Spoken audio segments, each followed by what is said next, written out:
executive order ordering reforms to the H-1B visa program that lets companies bring in foreign workers to fill jobs that allegedly Americans are not capable of doing. Billionaire Mark Cuban is a vocal supporter of H-1Bs. He says that importing foreign labor makes America stronger. We spoke with him about the president's order.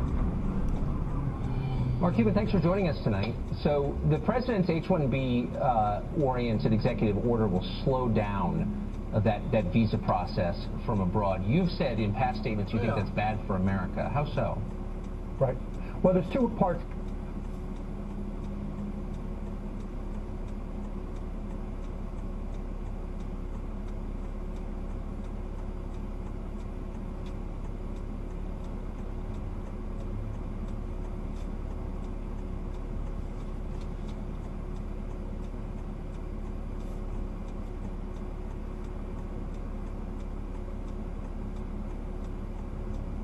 Makes America stronger.